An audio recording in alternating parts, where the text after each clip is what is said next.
Crazy people. 857-557-4Lou. 857-557-4568 is our phone number. Let's go back to the phone lines here and talk with, I believe this is Don in Elmhurst. Hey, Don, good morning. Hello there. Can you hear me? Yes, sir. Oh, great. Thank you.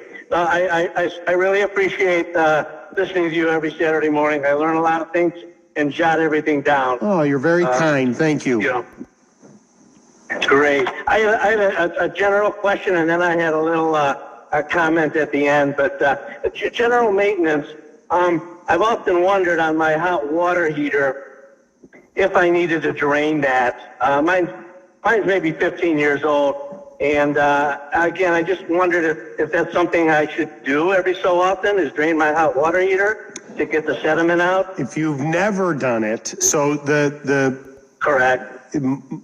If you've never done it, then no.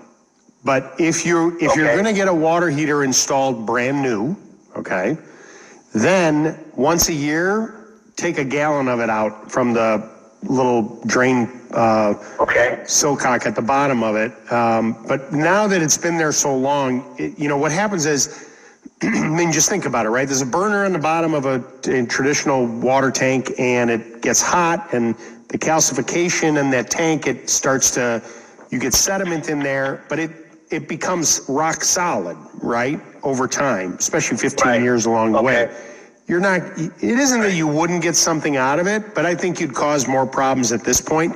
When the time comes that you get a new water heater, then, if the thing goes in January, put down on your list in January, I'm going to put a bucket underneath there and take a bucket full of water out, try and get a little bit out. Do that once a year. Okay. No harm, no foul if you do that annually. And it will, it's funny. There's a lot of schools of thought, right? I mean, here you have a water heater that's 15 years old. The average life of a water heater in the U.S. is 10 years. So you're doing fine. Right. Gotcha. You said probably by doing that, it'll probably, Yeah, I mean, what you run the risk of is you open up that drain plug, and the sediment that could come out could clog that drain, and then you can't get it. Then that leaks, and then you're like, what am I doing? And so I would just leave it. Right. I wouldn't touch it. After 15 years, I wouldn't touch it. You said you had another comment? Got it. Yeah. Very early on in the show, I'm driving up to Michigan, and I've been listening the entire time. And very early, you mentioned something about pay phones. When's the last time? Obviously, there's none around anymore. Right. But, me being my age, I used them a long time ago. But back in the late 60s, myself and my compadre, Marty Reed. You got it. We were probably about 12 years. Got it. I used your word. We used to go. We went one time to the Ace Hardware at Harlem and Foster, and we had heard that a certain size metal washer would work as a dime, and would go into a payphone. So being 12 years old, we walked. That's awesome. So we walked in and we went to the guy and said, "Can we have 10 of these washers, whatever the size was, I don't remember." Right. And he just started laughing. What do two 12-year-old kids need with these washers? He knew what we were going to do with them. Right. So, we were 4 cents each, so we gave him the 40 cents, and we went right outside, and we started making prank phone calls with them right away. Oh, my God. And it was awesome. I remember going around, and you would check each one of the coin returns all the time. Every time you went by a payphone. Oh, right, because somebody would hang up, and they would get a quarter back or whatever. They didn't use it all, and I can remember that too. And that you can remember where the coin would drop, that tactile feel of how that was made. Remember how you pulled it down and then you had to stick your finger in it? It was like a special kind of the way it was shaped. It was very unique, and if you've never. If you don't remember that, it's that's and the sound it would make, when it returned back up into place, right? And at Ace Hardware, I remember going in the basement of that place, and they had everything back then. I mean, that basement had sporting goods. Oh yeah. Toys. I know that store. And Yeah, I remember, being 12 or 13 and joining a football team, and the coach said, you got to go get a cup. And I didn't know, I kind of knew what he meant, but I didn't really know what they were.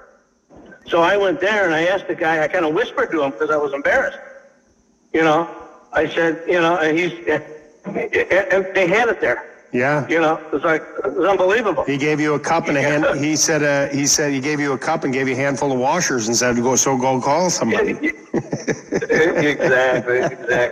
Yeah. And then later on in life, funny thing is he came, I'm not here to promote, but I actually own a little flea market in the area, and he was a seller at my market, kidding. Later in life, and I told him the story, and he laughed. He didn't remember it. Right. But, that's funny. Yeah. That's good. Well, I got a bunch of old calendars from an Ace Hardware. I love to get them to you from the 60s.